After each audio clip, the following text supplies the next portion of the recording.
एकट्याने भगवंताला आणि बाबाला प्रणाम करू.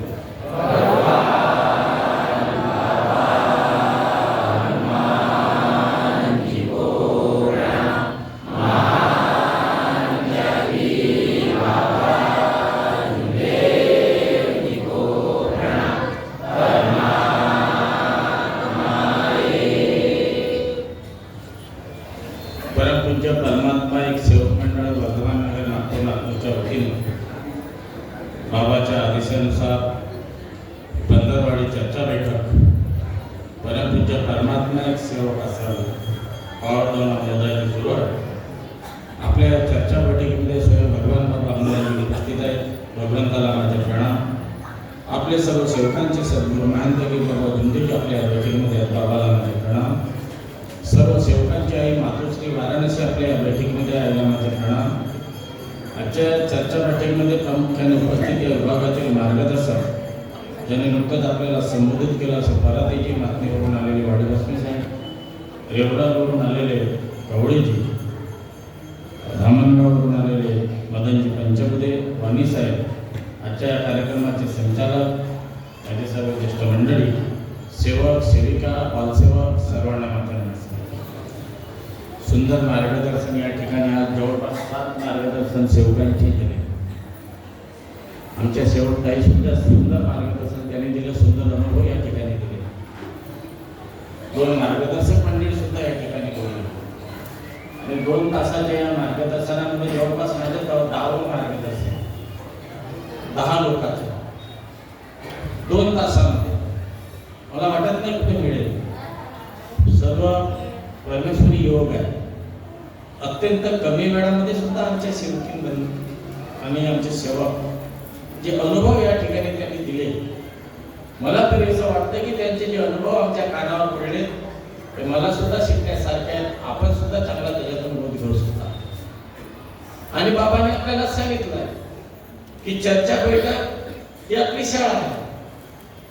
या शाळेमध्ये 4 तत्व 3 शब्द 5 नियम आपल्या सर्व सेवकांना आलेले अनुभव ज्यांनी हा मार्ग काढला असे आमचे बाबा मानदेगी बाबा जुंदूजी यांचे जीवनचरित्र, आमची आई मातोश्री वाराणसी यांनी दिलेलं समर्पण, दिलेली साथ या गोष्टीवर या ठिकाणी चर्चा.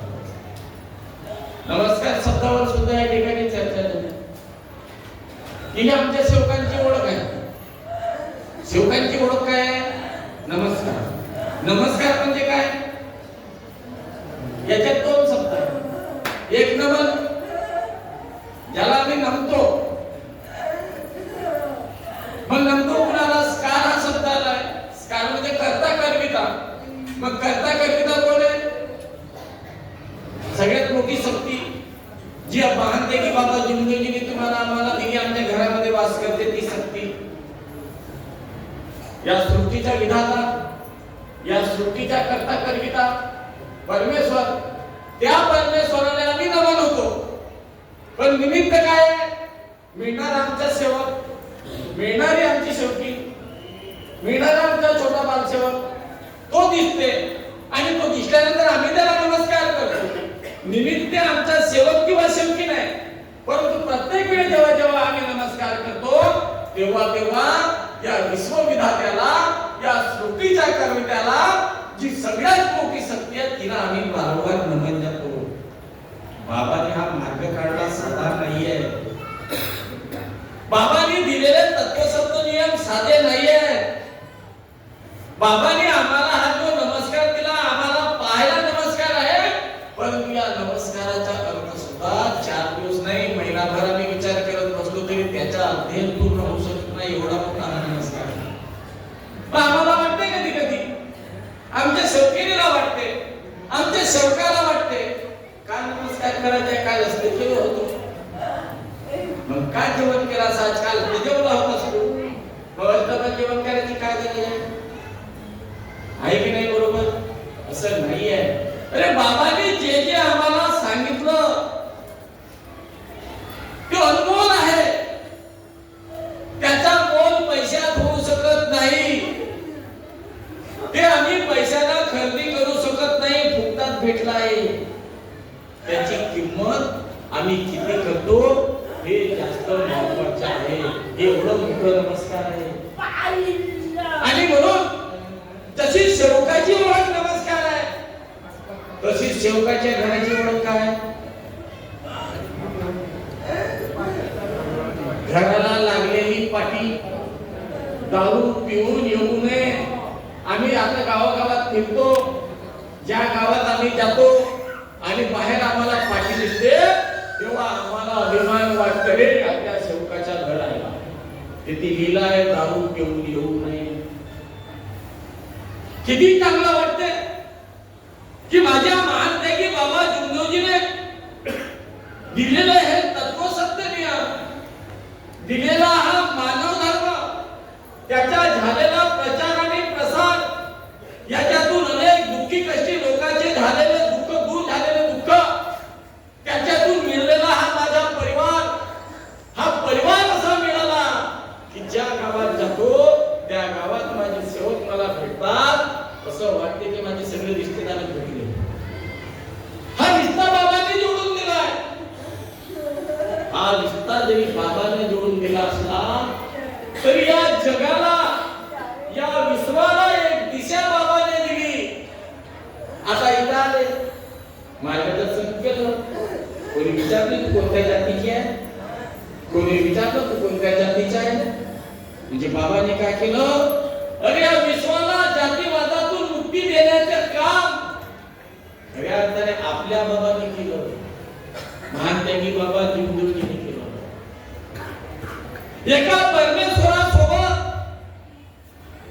तुम्हाला थेट भेटून दिलं. आता नागपूरला जेव्हा राहिलं तर तिथे दंड आडवा होते, या मागणीवर होते का नाही होत? फाटक आडवा होते आपल्या गाडीने आणि तो पैसे मागते, मागते का नाही? मग नागपूरला जावासाठी दंड आडवा होते ना, पैसे मागते. दोस्त परमेश्वरी कार्य करासाठी जागोजागी दंडे आडवे होते, अगोदर होते का नव्हते? टोल, हे सगळे टोल बाबांना हटवले, सगळे टोल हटवले, हे सगळे दंडे हटवले आणि या देशात राहणाऱ्या प्रत्येक माणसाला थेट परमेश्वरासोबत बोलायचं मान, बोलायची संधी तुम्हाला, मला, आपल्या सगळ्याला बाबांनी उपलब्ध करून दिली. दिली का नाही दिली? दिली नसती तर तुम्ही तुमच्या घरी स्वतः हवन घडवले असत्या का? स्वतः सकाळची प्रार्थना विनंती म्हटल्या असत्या का? बरं एक फरक सांगा, जेव्हा आपण किल्ल्याला आणत होतो घरी देव भेटवासाठी, तर तेव्हा किती देव भेटले होते आपल्याला? आणि आता आम्ही स्वतःच्या हाताने सगळं करतो, सकाळी संध्याकाळी हवन कार्य करतो आम्ही आमच्याच हाताने.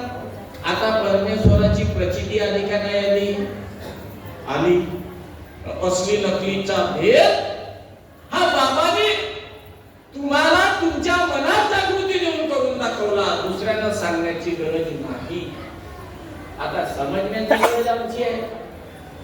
मी वारंवार सांगतो की हा मानव धर्म कर्मप्रधान आहे. कर्मप्रधान म्हणजे कसा? याला यामध्ये प्राधान्य आमच्या कर्माला आहे की आम्ही बोलतो कसे, आम्ही वागतो कसे, आम्ही परिवारात कसे राहतो, बाहेर सेवकात कसे राहतो, अनेकात कसे राहतो. आणि त्यासाठी बाबांनी आम्हाला काय दिले? 5 नियम दिले. हे जे 5 नियम दिले आहेत, हे 5 नियम आम्ही आमच्या आचरणात आणले. या 5 नियमाने जर आम्ही चालायला लागलो, आता सांगितलं चोरीचे उदाहरण, आताच ते आमच्या सेवकीबाईने सांगितलं का ते बोलून गेली पण ते शब्द विसरून गेली तर त्या चुकीचे उदाहरण. आताच आमच्या लांजेवानबाईने चांगलं सुंदर उदाहरण दिलं का मी का कबूल केलं होतं गाव. आता एवढे जणांना ऐकल्या, ऐकल्यानंतर उद्या तुम्ही घरी जा, म्हणजे घरी गेल्यावर पण जा, भगवंता माझ्या पोरीले पोरगा होईल तर मी जेवण आणि मग काही या चर्चा बैठकीचा अर्थ होईल का रे बाबा? होईल का बाई?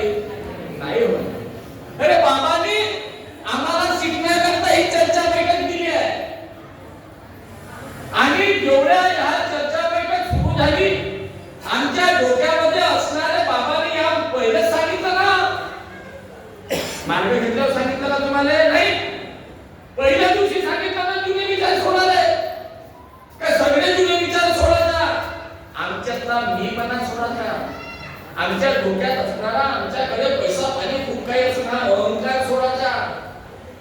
आणि बाबाले वचन आपण भगवंताले वचन द्यायच्या पहिल्या दिवशी आम्ही वचन दिलंय भगवंताले का मी मरण्याचं वचन देतो, हा मार्ग सोडणार नाही, तत्वशब्द नियमानं चालेल, हा वचन आम्ही पहिल्या दिवशी दिलाय.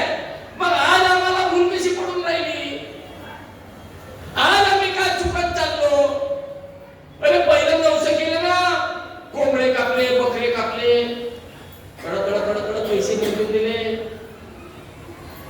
जाणत्याले वैदाले मनातल्या माणसाले, तरी काही नव्हतं भेटलं. आणि म्हणत की बाबा जिंदगीने त्या मार्गामध्ये आल्यानंतर आम्हाला कुठं नवस नाही करायला लागला, जे होते तेही बंद करायला लागले. 10-25 अगरबत्त्या लागत होत्या तेही बंद झाल्या. एकच अगरबत्ती लावा लागते ना, किती अगरबत्त्या वाचल्या, कापूर वाचला, एवढा मोठा लावा लागत होता का फिरून आणायला लागलो. कापूर वाचला का नाही, अगरबत्त्या वाचल्या का नाही, शेंगूर वाचला का नाही, धागे जोडे वाचले का नाही, पण धागे वाचला ना तुमच्या. आणि हे एवढं वाचल्यानंतरही त्या कठीण कितीतरी जास्त समाधान आम्हाला मिळालं. आणि एवढं समाधान मिळाल्यानंतर जर आम्ही पुन्हा त्याच मार्गाने जाण्याचा प्रयत्न करत असल, आपल्या बाबाने खुशी होईल का? खुशी होईल बाबाने आपल्या? नाही. का असे करतो आम्ही? पहा ना आज किती स्वयंपाक आले, काही 9 महिन्याचे मोरे असतील, काही पोरगा झाला म्हणून आनंदाने जेवण आणलं असेल. हे नवस नका करू ना. बढिया पडण्या सोडले फ्री. बरं मला या एक गोष्ट सांगा, सगळ्यांना विचारतो की जेव्हा तुम्ही या मार्गामध्ये आले तेव्हा तुमच्या घरी फोटो होतो का? मूर्ती होती का? ज्या होत्या त्या बाबांना फेकायला लावल्या, सगळं विसर्जित करायला लावलं. आणि तुम्हाला जो समाधान भेटलं हे त्याग पूर्ण झाल्यावर भेटलं की साध्या कार्यात भेटलं? मग तुम्हाला जर साध्या कार्यात भेटलं तेव्हा तुम्ही का कबूल केले होता भगवंताने? नवस कबूल केले का? नाही. बिगर नवसानं देवता पळाली, बिगर कोमळ कापल्यानं भूत पळाला, बिगर धागे दोरे बांधण्यानं आमच्या कुटुंबातला व्यसन दूर झाला. ह्या सगळ्या गोष्टी काही देवाने न केल्यानं झाला ना, भगवंताने काही न देता झालाय. आणि मग तुमच्या त्याग झाला, त्याग झाल्यावर तुम्ही पक्के सेवक झाल्या. आणि पक्के सेवक झाल्यावर आज तुम्ही जर म्हणत असाल की भगवंता नातू होईल ते जीवनाने किती गंदगी करायला, किती कोळसे बघून ठेवायला, किती उष्ट पात्र उचलायला, कोण आहे तो? हा आश्रम कुणाचा आहे? कुणाचा आहे आश्रम? मध्ये माहित आहे, तुम्ही गरीब नाही या. इथं बसलेला प्रत्येक सेवक हा 60 एकराचा मालक आहे. बाबानं माझ्या महानपैकी बाबा जिंदगीला तुमच्यासाठी हे 60 एकर जागा करून ठेवली आहे. हे तापेश्वर वैद्यची नाही आहे, हे मंडळाचे अध्यक्ष रवींद्रजी गायधनीची नाही आहे, हे मंडळाचे आम्ही 15 संचालकाची नाही आहे बाबा. हे 60 एकर जागा, हा हॉल जिथे तुमच्या हॉल मध्ये बसल्या, ह्या कुटी, हे सगळी प्रॉपर्टी, नागपूरचा भवन, हा तुम्हा सेवकांचा आहे. तुम्ही याचे मालक आहात. तुम्ही तुमच्या नावानं शेअर आहे. आश्रम निधी तुम्ही भरल्या, भवन निधी भरल्या, आणि त्याच्या जोरावर आज बाबाच्या कृपेनं एवढी मोठी प्रॉपर्टी हे तुम्हा सेवकांची आहे.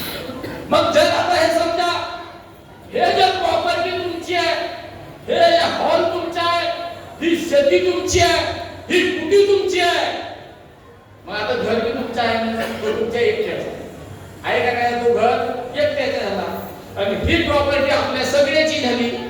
म्हणून तुम्हाला एक सांगतो, तुम्ही तुमच्या घरामध्ये उष्टे पात्र छपरीत फेकून ठेवत असाल, तुम्ही स्वयंपाक केल्यानंतर ते कोळसे तसे अंगणामध्ये बघून ठेवत असाल, तर मग इथं ठेवा. का वाटणं हो परमेश्वराला? आणि परमेश्वरानं म्हटलं ना बाबाला, बाबाने एवढं दुःख सहन केले, स्वतःच्या देह जिजवला, एका परमेश्वराची प्राप्ती केली, त्याच्या परिवारातले दुःख दूर झाले. बाबाने जेव्हा तुम्हाला आम्हाला आमच्या सारख्या भिकारी या मार्गाचा प्रचार प्रसार करणं सुरू केला तेव्हा भगवंताने म्हटलं मानव बेईमान आहे, मग मानव पर कदापि विश्वास नाही करता. हे बाबाने उद्देशून भगवंताने म्हटलं ना, मग बाबाने किती दुःख दिलं पाहिजे आम्ही. आणि अशा विपरीत परिस्थितीमध्ये आमच्या महानपैकी बाबा जुंदेवजीने आमची जमानत घेतली. कोणाची? आमच्यासारख्या फुलून जाणाऱ्या लोकांची, विसरून जाणाऱ्या लोकांची जमानत हे महानपैकी बाबा जुंदेवजीने घेतल्या. आम्ही सगळे जमानतीवर आहोत, लक्षात ठेवा. आपण सगळे जमानतीवर आहोत. आणि जर आम्ही जमानतीवर नसतो आलो तर या मार्गात आलेला पक्का झालेला सेवक त्याच्या हाताने चूक झाली तर तो पुन्हा दुःखास पात्र झाला नसता. होतो का नाही दुःखास पात्र? आम्ही गलती केली तर. आणि जर आम्ही पुन्हा पुन्हा दुःखास पात्र होत असताना आम्ही चुका करत असताना आपल्या जमानात कितीदा बाबाने घेतल्या. तत्व पुन्हा तयार केले बाबांनी, शब्द कुणी तयार केले बाबांनी, नियम कुणी तयार केले बाबांनी, मानव धर्म कुणी काढला बाबांनी, आणि मंडळ तयार कुणी केला बाबांनी. मंडळात बाबा असताना 3 अध्यक्ष मंडळाचे झाले, 3. आणि त्याच्यानंतर आता बाबाच्या नंतर बाकीचे होतच आहेत. म्हणजे बाबा जिवंत असताना मंडळामध्ये 3 अध्यक्ष झाले. म्हणजे या कार्याचा शब्द कुणाला आहे? मंडळाला. मग आम्ही फिरतो कुठं? आम्ही करतो का? अरे आज इथं बघा, हे लाखांवरून आलेला वंजारी परिवार आहे. लाखांवरून हे वंजारीचे शिक्षक होते, मॅथचे टीचर, सायन्स टीचर होते. त्यांची पत्नी सुद्धा शिक्षिका आहे. त्या 3 मुली आदल्या दिवशी जेव्हा इथं आले होते तेव्हाची परिस्थिती मी पाहिली ना, आमची परिस्थिती पाहिली. 3 मुली तुमच्या समोर आहेत. ते वंजारीचे उभे व्हा, सगळ्यांना नमस्कार करा. हे असे उभे राहू शकत नव्हते. यांना विचारलं ज्योत कोण लावते? यांनी सांगितलं बाई लावते, कारण ते ज्योत लावू शकत नव्हते. आज माझ्या परमेश्वराला ते ज्योत लावतात, घरी गाव फिरतात. मुली तुमच्या समोर. बाबाने सांगितलं आम्हाला की या संसारामध्ये असे जिथं जिथं दुःखी कष्टी पीडित असतील त्यांच्यापर्यंत या मार्गाचा प्रचार झाला पाहिजे. अशा दुःखी कष्टी लोकांचे दुःख दूर झाले पाहिजे. आज त्याची दुसरी चर्चा बैठक आहे ती मी सगळ्या सेवकांना एक विनंती करतो. या आपल्या परमात्मा एक आश्रम मध्ये हे दुःखी आत्मा आले.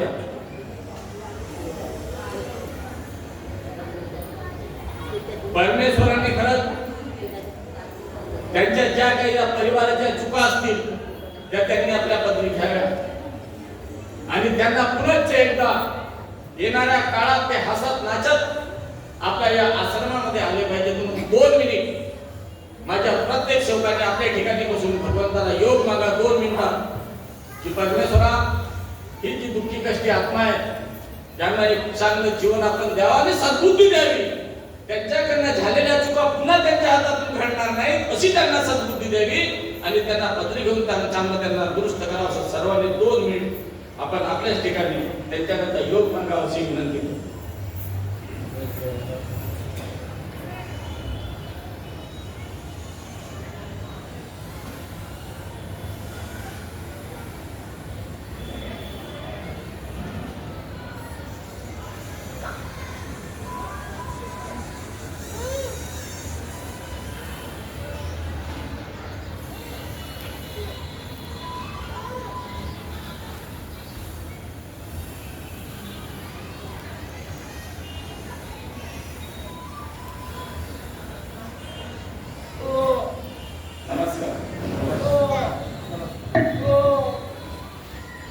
तर असे आज हे परिवार आहे. या परिवारासारखे तिथे अनेक परिवार असतात. आम्ही तेच होतो, आपण तसेच होतो. कुठं कमी कुठं जास्त हा मानव समाज. ह्या मानव समाजाला एकत्रित करून एक प्रेमाचे वातावरण बाबांनी सुचवलं आणि म्हणून आपली सगळ्याची जबाबदारी. आम्ही सुखी झालो बिगर नवसानं काही न देता ही जाणीव जागृती माझ्या प्रत्येक सेवकाने ठेवा म्हणा आणि दृढ विश्वास ठेवा की माझ्या भगवंताला जेवणाचे नवस नाही पाहिजे, माझ्या भगवंताला पैशाचे नवस नाही पाहिजे, पण माझ्या भगवंताला का पाहिजे?